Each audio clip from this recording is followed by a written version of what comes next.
You can ask me what you want, mate. All right, just your comments recently you've made on the situation regarding Canelo. You've ruled yourself out from a September fight. Yeah, Kugan, look, I mean, we was in training camp, obviously, to fight him in May. But a lot of people need to understand that my side was signed, sealed and delivered. They still didn't confirm that fight to happen in May. You know, we was waiting for the press conference. Is it on? Is it off? They tried to give you as little time as possible. So I said to myself, oh, that got cancelled. I thought, right, that's no problem. As you know, in the UK, there were no gyms undone. There was nothing undone for me to go here, there and everywhere and train. I was ticking over. But to fight that magnitude of fight, you've got to be 110% ready. You know, and then they ring up and try to give you, oh, yeah, you're fighting, do you want to fight in September? Cut you by a hell of a lot of money, by the way. You want to cut your money down a hell of a lot of money. People say, oh, you've got 10 weeks to get ready. Of course I can be ready in 10 weeks, but it's not 10 weeks because you've got to do your press conferences and you have to do, you know, your media shit and all stuff like that. So that boils down to 7 or 8 weeks. So I'm not a stepping stone for Canelo. If they want to fight me, give me proper time. Give me my money that I agreed at first of all. Don't come back and give me all this bullshit about pay cuts and looking for opponents. I genuinely believe that the Callum Smith fight won't happen because the money they're going to offer him, I know he's not going to take it.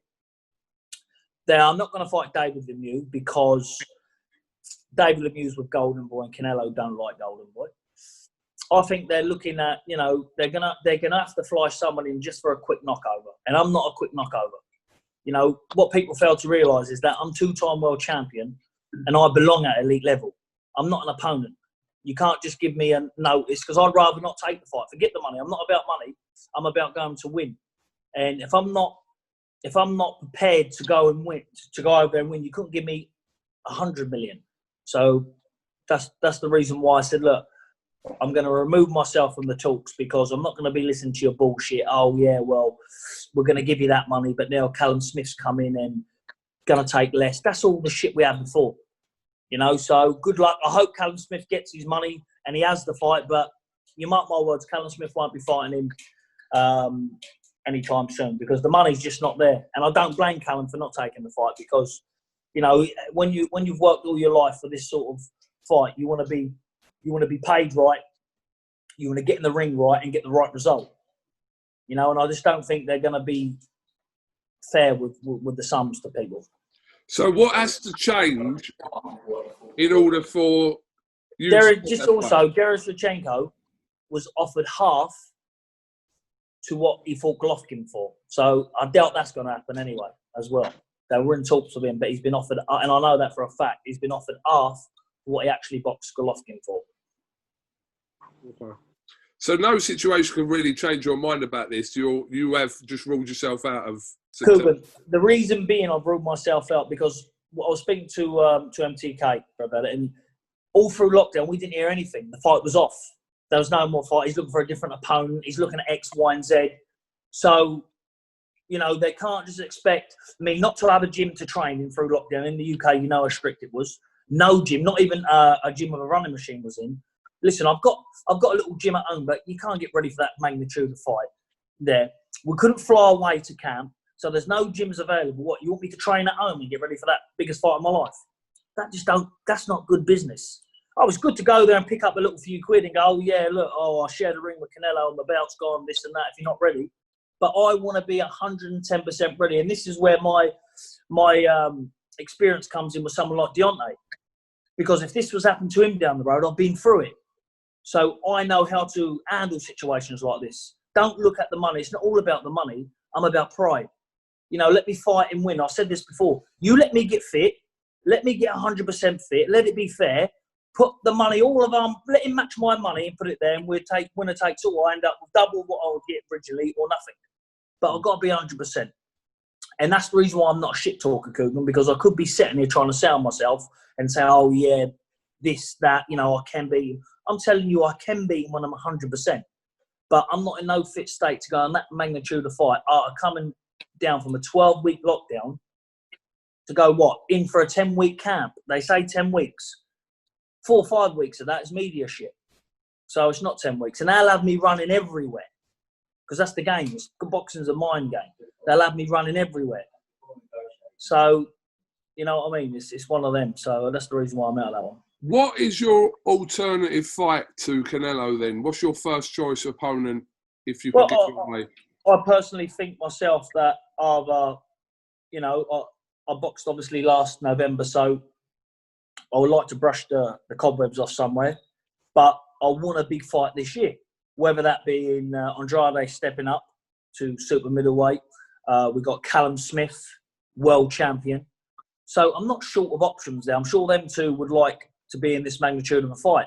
One's a unification and one's, stepping up to try and be 3-time world champion. So I'm sure that they wouldn't turn me off for them. And the money that they really wanted to give me for the Canelo fight, I can earn more from them two just by sticking to my contract. What did Eddie Hearn say about you kind of saying your comments about you ruling yourself out for September? What did he say to you about that? Listen, it's not really. I think Eddie knew deep down because I spoke to Eddie not long ago, and he was saying to me, even himself, he went, "Billy Joe, look, I just don't think. I think they're going to give you an offer, but don't expect it to be what you were getting." And when I spoke to Eddie a few weeks ago, Eddie can confirm this. He said, "Look, it's looking like the end of October for him." So, I thought, well, at the end of October, that's like 13, 14 weeks. It's a good time, probably a bit more. But then they started coming back with stupid offers I couldn't even bother to sit down and listen to.